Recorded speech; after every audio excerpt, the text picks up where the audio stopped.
Good morning. This is Doreen with ThoughtStorm Journal. This is Belief in God Explained, Part 2. You might want to listen to Part 1 first before you listen to this one. When I was struggling with depression and was wondering if I'd ever feel good again, I encountered some amazing people along my journey, and they told me things that I'll never forget that really helped me, even though some of those things were a little offensive to me at the time. One such thing that struck me to my core was when I was in the middle of a year in therapy trying to sort out why I was so depressed. My counselor that I'd been with for a couple of months at that time and had come to trust was watching me closely, watching me struggle.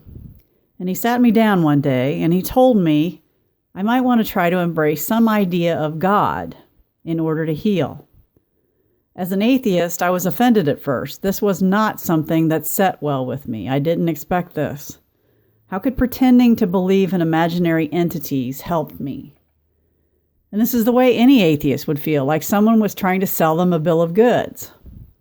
But I had suffered a long time with my illness. I had pretty severe, debilitating, major depressive disorder. I wasn't able to do much of anything. Many days I just laid in bed thinking about death. It was an existence that would either end very badly or it would have to change drastically. And I'd reached a point in which I knew I had to change. I knew my thoughts were screwing me up. I just didn't know how to change them. That's why I made the difficult decision to go to therapy in the first place.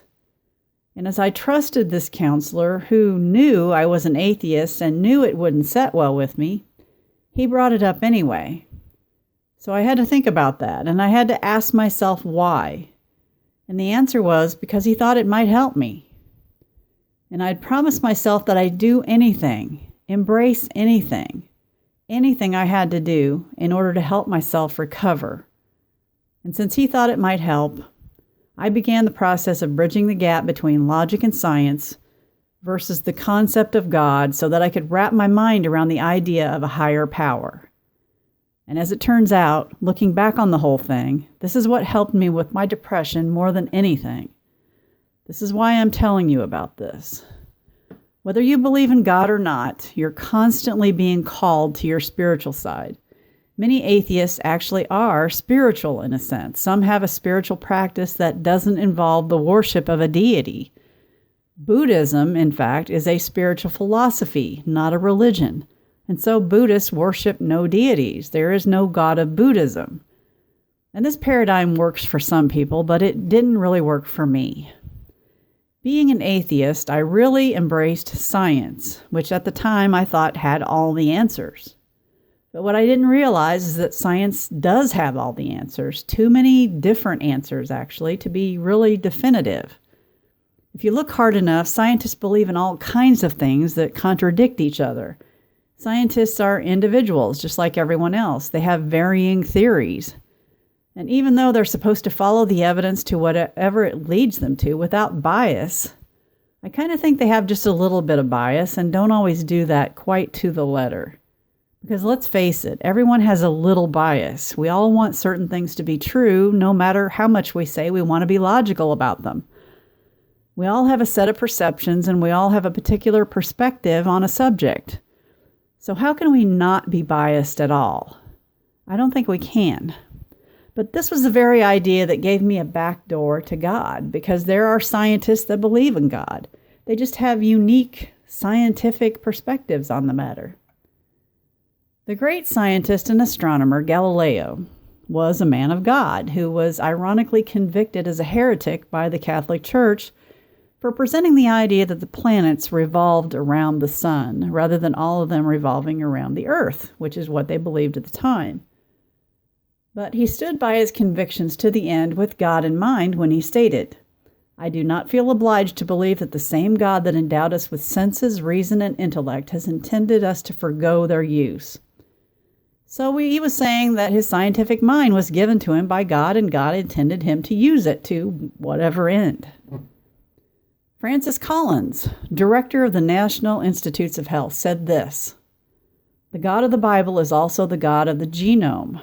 God can be found in a cathedral or in a laboratory." Astrophysicist and TV scientist Neil deGrasse Tyson doesn't aspire to the Judeo-Christian definition of God, so he's often cited by atheists as their go-to scientific authority on atheism. But the truth is, he considers himself to be more agnostic, and he said this: "So you're made from detritus, from exploded stars. Get over it. Or better yet, celebrate it. After all, what nobler thought can one cherish than that the universe lives within us all?" And astronomer and host of the former TV series Cosmos, Carl Sagan, rejected being called an atheist, claiming that he believed it was possible that science might someday prove the existence of God. He believed that spirituality was the feeling attained from experiences with nature and all its power and beauty. And he said this: "Science is not only compatible with spirituality, it's a profound source of spirituality. When we recognize our place in an immensity of light years and in the passages of the ages, when we grasp the intricacy, beauty, and subtlety of life, then that soaring feeling, that sense of elation and humility combined, is surely spiritual." And I don't think I could have said it any better than that. And this is also my view of what God is. And this is how I came from being an atheist to believing in God. And this turned out to be a catalyst to my eventual recovery from my depression. So as much as some like to think that science and all its logic and reasoning doesn't aspire to God in any way, it actually does aspire to it after all. Though each scientist that believes has their own interpretation, they have chosen to keep their minds open to the idea that God may indeed exist, but by a different definition than our standard Judeo-Christian definition. With humans, there's always this longing to be connected. There's a part of us that understands we are a piece of this big, universal puzzle. And this big puzzle, this energy source, is always available to us. And we can choose to plug into it or not. And there are people who claim that they don't have that need for spirituality or God, and I respect that.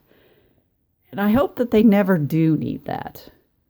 But if they do, I hope that they would be able to adjust their thinking in such a way that would allow them to access that energy source. Because it's not as hard an adjustment as one might think.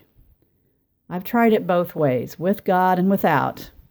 And from my perspective, it's ultimately more enriching to our lives to believe in God by some definition rather than not believe at all.